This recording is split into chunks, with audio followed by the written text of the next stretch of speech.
Nazeen, Israel में hospitals को emergency के लिए तैयार रहने का ऑर्डर जारी किया गया है। अमेरिकी एयरक्राफ्ट कैरियर दूसरी तरफ जो है वो बहरा रूम के अंदर दाखिल हो गया है और बहरा रूम से वो बहुत जल्द जो है वो इजरायली साहिलों पर होगा या फिर सुएज कैनाल के अंदर और रेड सी के अंदर या फिर उसको या अरेबियन सी के अंदर लाया जाएगा, लेकिन सेंट कॉम की जो कमांड है उसके अंदर वो आ जाएगा। और इजरायली मीडिया के मुताबिक Trump is on verge of issuing order to attack Iran. बिल्कुल ट्रंप जो है वो ऑर्डर करने जा रहे हैं। मीनवाइल जो रीजनल एफर्ट्स हैं, जो ईरान की कंसेशंस हैं, जो रशिया अचानक की सिग्नलिंग है कि हमला ना किया जाए, वो पैरेलल जो वो जारी है। लेकिन इससे पहले एक्सिस की रिपोर्ट सामने आई। अब इजरायली मीडिया ये कह रहा है कि ट्रंप जो है वो ऑर्डर इशू करने जा रहा है। इसी दरमियान जो है वो इजराइल ने टर्की को भी धमकी लगाई है और इजराइल अब ये कह रहा है कि Turkey is new Iran. Turkey को ऑलरेडी उन्होंने लिस्ट में शामिल कर लिया है और बयानियां ये बना रहे हैं Turkey is new Iran. Turkey को भी उन्होंने ईरान जैसा खतरा और ईरान जैसा बैड जो है वो पोर्ट्रे करना शुरू कर दिया है। तो दैट मींस के ईरान के डिस्ट्रक्शन के बाद उनका अगला निशाना जो है वो टर्की है। रशियन जो नेवल शिप्स हैं वो ईरान के साहिलों पर आ गए हैं, ईरान की बंदरगाहों पर आ गए हैं। बंदर अब्बास जो बंदरगाह है वहां पर लंगर अंदाज हुए हैं रशिया के वॉरशिप्स और कुछ ही देर के अंदर जो है वो उनकी जंगी मशकें भी शुरू हो जाएंगी। तो एक आप अंदाजा करें कि इतनी बड़ी कन्फ्रंटेशन के हम दहाने पर खड़े हुए हैं कि एक छोटी सी मिसकैलकुलेशन भी जो है वो एक बहुत बड़े आतिशफिशां और बहुत बड़े शोले को जन्म देगी। और यानी यहां पर दुनिया की, इंसानियत की और रीजन की कामयाबी यह है कि वो इस तमाम कन्फ्रंटेशन से बच जाए। तमाम बड़ी ताकतें आमने सामने खड़ी हो गई हैं और मिडल ईस्ट जो है वो एक बड़ी जंग का बैटलफील्ड जो वो एक बार फिर बनने जा रहा है। और कतर के जो प्राइम मिनिस्टर हैं वो बड़े अहम तरीन दौरे पर वेनेजुएला पहुंचे हैं, कतर के प्राइम मिनिस्टर जो हैं। तो ये तमाम सूरत हाल आपके साथ शेयर करेंगे, लेकिन सबसे पहले जरा इजराइल से आने वाली जो हेडलाइंस हैं उसमें ये है कि इजराइल का एस्टिमेट यह है कि जंग होने जा रही है, विद इन फ्यू डेज होने जा रही है। और इजराइल में हॉस्पिटल्स को ऑर्डर किया गया है कि वो इमरजेंसी सूरत हाल के लिए तैयार रहें। Hospitals in Israel have been instructed to prepare to shift to emergency mode. यानी इस वक्त उनको इमरजेंसी अलर्ट जारी नहीं किया गया, यानी उनको इमरजेंसी मोड के अंदर शिफ्ट नहीं किया गया है, लेकिन उनको यह ऑर्डर दिया गया है कि किसी भी वक्त वहां पर इमरजेंसी नाफिज हो सकती है। यानी जो सेकंड लास्ट ऑर्डर होता है वो दिया गया है कि किसी भी वक्त इमरजेंसी नाफिज की जा सकती है, तो अपनी उस अंदाज के अंदर जब वो तैयारी कर लें, यह हॉस्पिटल्स को कहा गया। और इजरायली मीडिया चैनल 12 यह बता रहा है कि Donald Trump is on verge of issuing order to launch full scale war against Iran. Trump बिल्कुल यह ऑर्डर करने जा रहा है कि एक फुल स्केल वॉर ईरान के ऊपर लॉन्च कर दी जाए। This war could break very soon. बहुत जल्द यह जंग जो शुरू हो सकती है और more devastating than most American imagine, और बहुत ज्यादा जो तबाहकुन होगी। यह इजराइल का चैनल 12 बता रहा है। और जो फॉर्मर इजरायली डिफेंस मिनिस्टर है जिसके वारंट्स भी निकले हुए हैं, जिसने गजा में बहुत जुल्म ढाया है, गलांट ने यह कहा है कि striking Iran is not just a political decision but a practical decision. Iran पर जब हमला होना चाहिए। अच्छा, गलांट के पीछे जो ना अभी एक जासूस पकड़ा गया जो गलांट की जो प्रोफाइल है, उसकी रूटीन है, उसको मॉनिटर कर रहा था और ईरान की इंटेलिजेंस एजेंसीज के साथ शेयर कर रहा था। तो गलांट भी जो है वो ईरान के निशाने पर है। तो अब आप इस दुनिया का हाल देखिए कि एक ऐसी रिजीम जिसने जेनोसाइड की है, एक ऐसी एंटिटी जिसने रीजन को सर्कस और तमाशा बना दिया है कि वो एक के बाद एक मुल्क पर अटैक करते हैं और उनको रोकने वाला कोई नहीं है। और अब वो इस नैरेटिव के साथ कि खुशहाली आने वाली है, अमन आने वाला है और रीजन में चैन सुकून आने वाला है, तो इस जवाब के साथ वो ईरान पर हमला करने जा रहे हैं। यानी यही नेतन्याहू है ना, जिसने, यही गलांट है, यही समुद्रिच है और यही इजराइल है। और अगर ये जो कुछ इजराइल ने किया, इसका 10% भी अगर दुनिया के किसी और मुल्क ने किया होता तो पता नहीं वेस्ट ने उसके साथ क्या करना था। ईरान ने तो भी कुछ किया ही नहीं है और ईरान सबसे बड़ा दुनिया में विलन बना दिया गया है। IRGC जो कि नेशनल आर्मी है उसको टेररिस्ट डिक्लेयर कर दिया गया। और इजरायली आर्मी जो प्रॉपर वॉर क्राइम्स के अंदर इन्वॉल्व है, जिसको वेस्टर्न इंस्टीट्यूशंस ने बाकायदा एविडेंसेस दिखाए हैं कि अदालतों में यह बात गई है कि इन्होंने वॉर क्राइम्स कमिट किए हैं, उनको टेररिस्ट डिक्लेयर नहीं किया गया। एक इजरायली फौजी को भी टेररिस्ट डिक्लेयर नहीं किया गया। तो ये है आज की दुनिया। तो ऐसी ताकतों से फिर ताकत ही से जवाब दिया जा सकता है, वगरना सब जो डिस्ट्रॉय कर दिए जाएंगे। इसी दरमियान जो बड़ी इंपॉर्टेंट बात है, अच्छा यहां पर जंगें खत्म होने वाली नहीं है जब तक कि इसराइल को एक चपेट नहीं मारी जाती और जब तक इसराइल का मुंह तोड़ा नहीं जाता, यहां पर जंगें खत्म होने वाली नहीं है। अब आप देखिए कि इन्होंने अगला निशाना भी लेना शुरू कर दिया। ये एट द सेम टाइम ये दो तीन मुल्कों के खिलाफ जो वो साजिशें कर रहे होते। जैसे उस वक्त ये इराक पर भी जंग की लॉबिंग कर रहे थे, शाम पर भी, लिबिया पर भी, ईरान पर भी। तो ये एक मुल्क के पीछे नहीं होते, कई मुल्कों के पीछे होते हैं और साजिशें तैयार करके बैठे होते हैं। अच्छा, तो अब इन्होंने जनाब अली टर्की को निशाने पर ले लिया है। जो फॉर्मर इजरायली प्राइम मिनिस्टर है नफ्ताली बेनेट, और इस वक्त पोल्स के अंदर ये नेतन्याहू से भी ज्यादा पॉपुलर है। आगे इलेक्शंस में ये प्राइम मिनिस्टर जब बन सकता है, और ये फॉर्मर प्राइम मिनिस्टर है। वैसे इजराइल का सेटअप ये है कि वहां पर अपोजिशन और हुकूमत, इससे कोई फर्क नहीं पड़ता। इजराइल की पॉलिसी सेम है, ठीक है ना। वो दूसरी गवर्नमेंट आ जाएगी तो उसे भी, मतलब नेतन्याहू है तो दूसरा आ गया तो वो भी नेतन्याहू होगा, पॉलिसी एक ही है। तो इसने ये कहा है कि Turkey is trying to turn Saudi Arabia against us. Turkey अब हमारे लिए अगला बड़ा खतरा है। Turkey is the next Iran. Turkey हमें घेरे के अंदर ले रहा है और टर्की सऊदी अरेबिया को हमारे खिलाफ करने की कोशिश कर रहा है। सऊदी अरेबिया जो अब हमारे साथ आ चुका है, लेकिन अब टर्की सऊदी अरेबिया को हमारे खिलाफ करने की कोशिश कर रहा है। भाई सऊदी अरेबिया जैसे बच्चा है, उसको पता नहीं है कि क्या करना है क्या नहीं करना, और वो टर्की के बातों में आ रहा है, ठीक है ना। सो टर्की जो है वो सऊदी अरेबिया को हमारे खिलाफ कर रहा है, और एक हॉस्टाइल सुन्नी एक्सेस जो है वो हमारे खिलाफ बनाया जा रहा है, जिसमें न्यूक्लियर आर्म्ड पाकिस्तान भी शामिल है, ठीक है ना। तो ये बहुत सारे मुल्क जो है वो इजराइल के निशाने पर आ रहे हैं। टर्की भी आ गया और पाकिस्तान भी आ गया। तो वो कह रहे हैं कि एक सुन्नी एक्सेस जो बनाया जा रहा है, जिसमें टर्की है, जिसमें सऊदी अरेबिया है, जिसमें कतर है, और जिसमें पाकिस्तान है, और जिसमें मिस्र है। और फिर नफ्ताली बेनेट ने कहा कि they will not love us, ये कभी हमें पसंद नहीं करेंगे।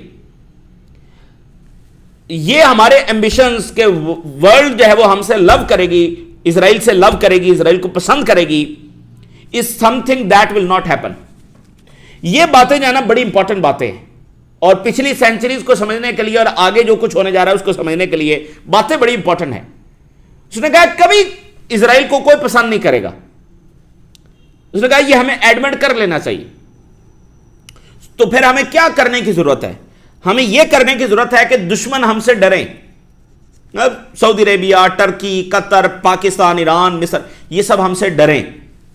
सो our enemies to fear us and our friends to respect अस।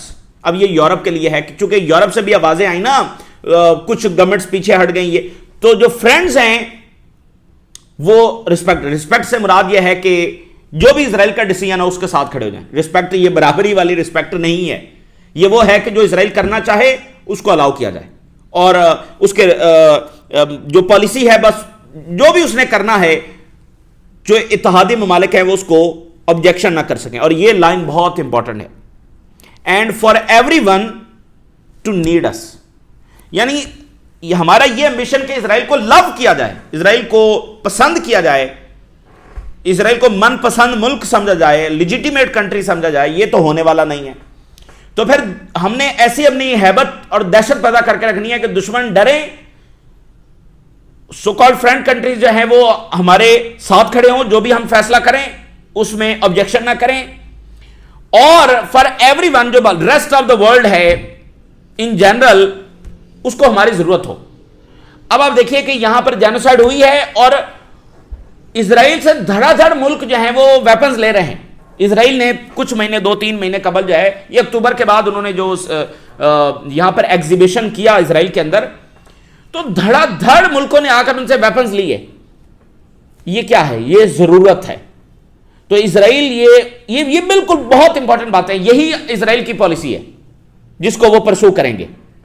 यहां रीजन में वो अपना दबदबा हैबत और दहशत बनाकर रखेंगे कि किसी की जरूरत ना हो, और वेस्ट को वो ऐसे जकड़ेंगे कि जो भी इजराइल ने करना है कि वेस्ट बिल्कुल हाथ बांध कर खड़ा हो, और बाकी दुनिया को यहां पर ऐसे डील करेंगे कि सबको इजराइल की जरूरत हो।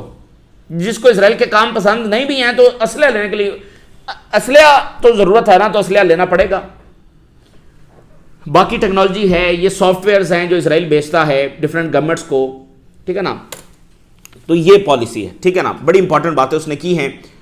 और उसने कहा कि 3000 साल से हम ये कोशिश कर रहे हैं कि हमसे लव किया जाए and it did not work out. ये तो फजूल बात है कि 3000 साल से जो कोशिश कर रहे हैं। इजराइल एक कॉलोनी है जो वर्ल्ड वॉर फर्स्ट और वर्ल्ड वॉर 2 के बाद कायम हुई है, और इसी जियोपॉलिटिकल तनाज़े के अंदर देखना चाहिए। तो इनकी कोई लिजिटिमेसी नहीं है, और ये 2000 3000 सैकड़ों साल ये बस ऐसे ही है, ठीक है ना। तो ये कॉलोनी है जैसे बाकी कॉलोनीज हैं। अच्छा, इसके साथ इसने कहा कि Turkey is trying to become the new Iran working with Qatar to encircle Israel.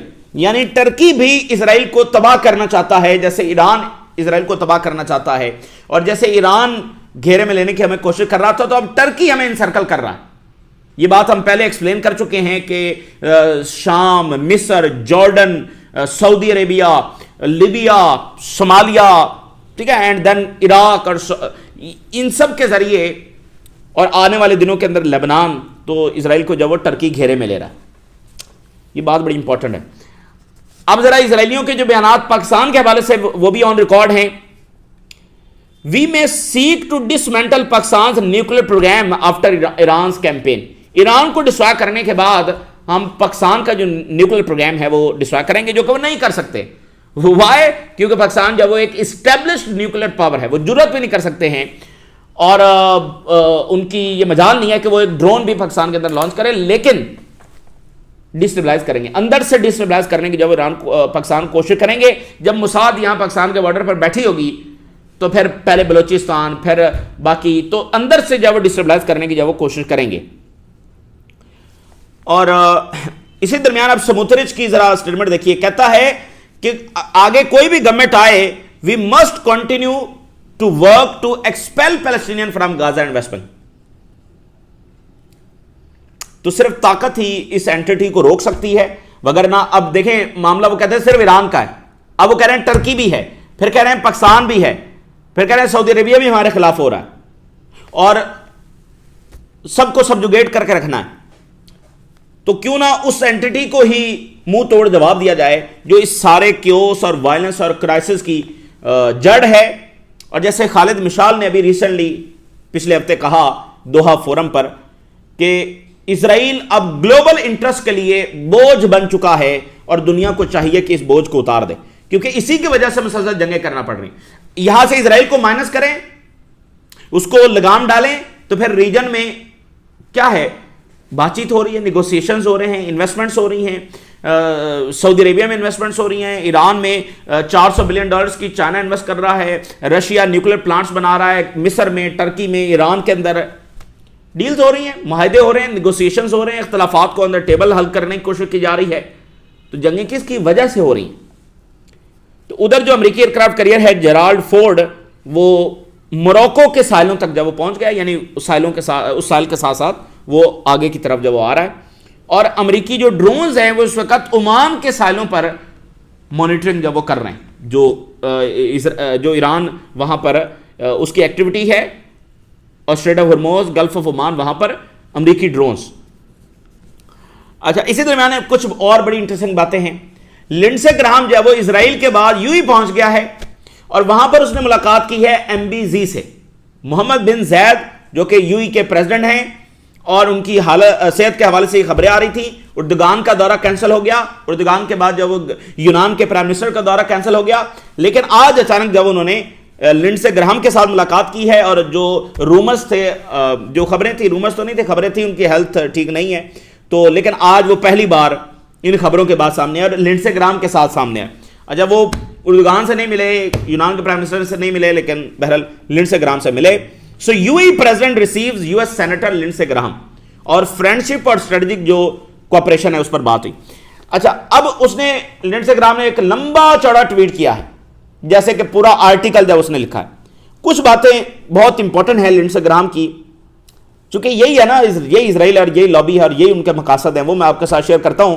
और ओआईसी वर्ल्ड के हवाले से और रीजन में डिवीजन के हवाले से उधर उन्होंने टर्की को निशाने पर लिया हुआ है। तो ये सारी मजीद क्या साजिशें हैं, जरा देखिए।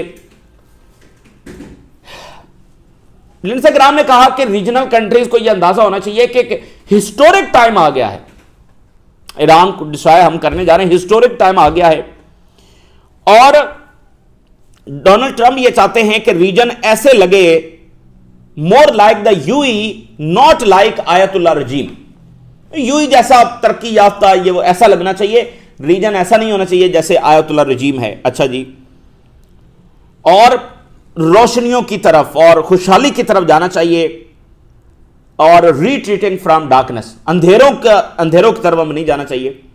और जो यूई का विजन है ये बड़ा जबरदस्त विजन है और थिंग्स आई फुली सपोर्ट, और जिससे रीजन को बहुत फायदा होगा और बहुत जबरदस्त अपॉर्चुनिटी हमारे पास आ गई है सैकड़ों सालों के बाद कि हम मिडिल ईस्ट को बहुत बेहतर बना सकते हैं। फिर वही सैकड़ों सालों वाली कहानी, वही सैकड़ों साल पहले तो ना सऊदी अरेबिया था, ना यूई था, ना ये वाला ईरान था, मतलब, और ना इजराइल था। तो ये वो सब। अच्छा, तो अगर ईरान की रिजीम डिस्ट्रॉय हो जाती है तो फिर रीजन में बड़ी खुशहाली आएगी, रोशनियां आएंगी, बड़ा अमन होगा, सुकून होगा। और मोहम्मद बिन सलमान जो हैं उन्होंने बड़ी विजडम का मुजाहरा किया है प्रीवियसली, लेकिन अब वो थोड़े से बदल रहे हैं, ठीक है ना। प्रीवियसली उन्होंने इसी विजन को हमारे साथ कमिट किया, अब ये बहुत बड़ी काबिल गौर है। क्योंकि मैंने आपको पहले बताया था ना कि इजराइल अपने इत्तेहादी अमारात को इस क्राइसिस से निकालने के लिए उसने इंटरवीन किया है, क्योंकि यूं इस वक्त बड़े क्राइसिस में है इन अ वे कि उधर सऊदी अरेबिया के साथ सारे मुल्क खड़े हैं और यूं आइसोलेटेड है, तो इसलिए वो इंटरवीन कर रहे हैं। तो सऊदी अरेबिया ने भी प्रीवियसली हमारे साथ कमिट किया था इस विजन को। कौन से विजन को? ईरान को डिस्ट्रॉय करने वाले, ये रोशनियां और खुशहाली। तो आप जरा उनका नैरेटिव देखिए कि, और सेम यही स्पीच है जो नेतन्याहू कांग्रेस में 2002 के अंदर कर रहा है कि रीजन में बहुत इनॉर्मस तब्दीली आएगी, खुशहाली आएगी, अमन आएगा अगर इराक पर अटैक कर दिया जाता है। तो वही बयानिया दोबारा से लेबनान के हवाले से यही बयानिया, हिजबुल्लाह को खत्म करोगे तो बड़ी खुशहाली आ जाएगी, हमास को खत्म करोगे तो बड़ी खुशहाली आ जाएगी। एंड सेम यही नैरेटिव जब वो ईरान के हवाले से, और ये रीजन के कंट्रीज ने इस नैरेटिव को बाय किया है। अच्छा, फिर इसने उसके बाद फॉक्स न्यूज पर इंटरव्यू दिया और इसने कहा कि Saudi Arabia is moving backwards and attacking the United Arab Emirates. यानी वो विजन जिसके तहत हम आगे बढ़ रहे थे, तरक्की कर रहे थे, और यानी कि अब्राहम अकॉर्ड हमने किए, ये देखे तरक्की का रास्ता है, खुशहाली का। और अब सऊदी अरेबिया ने एक ऐसी अप्रोच ले ली है जो बैकवर्ड अप्रोच है, और वो ये है कि वो यूई पर इसलिए हमलावर हो रहा है, इसलिए यूई के खिलाफ हो गया क्योंकि यूई ने अब्राहम अकॉर्ड किए हैं। अब उसकी लॉजिक देखिए, हालांकि यूई और सऊदी अरेबिया में जो फड्डा है जितना भी है उसको भी हल करने की कोशिश हो रही है। वो जितना भी फड्डा है वो यमन की वजह से है, वो सूडान की वजह से है, वहां पर उनकी आपस में कोल्ड वॉर जारी है, उसमें अब्राहम अकॉर्ड कहां से आ गए। तो आप यानी उनका फ्रेम करना देखिए कि वो नैरेटिव को कैसे फ्रेम कर रहे हैं कि इजराइल के साथ नॉर्मलाइजेशन करने का मतलब, नॉर्मलाइजेशन करने का रास्ता खुशहाली का रास्ता है, ईरान को डिस्ट्रॉय करने का रास्ता अमन का रास्ता है, और जो कोई इससे हटेगा वो बैकवर्ड जा रहा है, उसकी बारबेरियन वाली सोच है, वो पुरानी खस्ता हाल उसकी सोच है। तो ये वो उनका एक नैरेटिव है।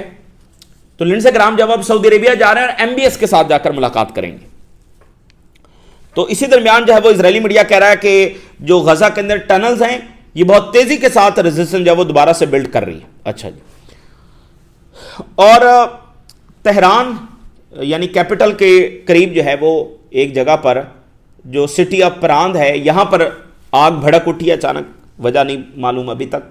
और रशिया की जो नेवी है उसके जो वॉरशिप्स हैं वो ईरान की बंदरगाहों पर आ गए हैं, और दोनों नेवल कमांडर्स की मुलाकातें भी हो रही हैं, और कुछ घंटों में अभी गल्फ ऑफ ओमान और इंडियन ओशन और यहाँ पर जंगी मशकें जो शुरू हो जाएंगी।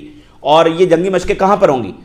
जहाँ पर एयरक्राफ्ट करियर खड़ा है उससे थोड़े से फासले पर ये जंगी मशकें जो होंगी। Iran and Russia will conduct naval exercises near the American aircraft carrier, उसके करीब ये की जाएंगी। और आईआरजीसी के जो इंटेलिजेंस चीफ हैं उन्होंने आज एक और बात बताई है। उन्होंने ये कहा है कि 10 इंटेलिजेंस एजेंसीज ने बराह रास्त हिस्सा लिया है जो जनवरी में ईरान पर अटैक हुआ और वायलेंस करवाया गया, डिस्टेबलाइज करने की कोशिश की। 10 इंटेलिजेंस एजेंसीज ने बराह रास्त हिस्सा लिया, इनडायरेक्टली जब वो 50 शामिल थी। और उन्होंने कहा कि इसराइल का जो 8200 यूनिट है, जो इनका इलीट इंटेलिजेंस यूनिट है, उसने भी हिस्सा लिया है। ईरान के सदर ने कहा है कि हमें बहुत सारे प्रॉब्लम्स का सामना है जिसको हम सॉल्व करने की कोशिश कर रहे हैं, लेकिन इसराइल, यूरोप और अमेरिका हमें जो है वो रुकावटें डाल रहा है कि हम वो अपने प्रॉब्लम सॉल्व करें, इकोनॉमी, बाकी इश्यूज। और इसराइल और अमेरिका और यूरोप रुकावटें डाल रहे हैं कि हम वो इशू सॉल्व ना कर पाएं। और ईरान इस वक्त ये कोशिश कर रहा है कि मुज़ाकरात कामयाब हो जाएं, और अगर नहीं होते तो फिर कम से कम जितना ज़्यादा अमेरिकी हमले को डिले किया जा सकता है वो किया जाए, जितना ज़्यादा मिड टर्म इलेक्शंस के करीब सूरत हाल ले जाई जा सकती है, इन नेगोशिएशंस को ले जाया जाए। लेकिन ज़ाहिर है ट्रंप ने 2 हफ्तों का अल्टीमेटम दिया है, तो मतलब वेरी वेरी सून ये जंग जो वो हो सकती है। मिड टर्म इलेक्शंस के करीब ट्रंप जो इस मामले को नहीं लेकर जाएगा।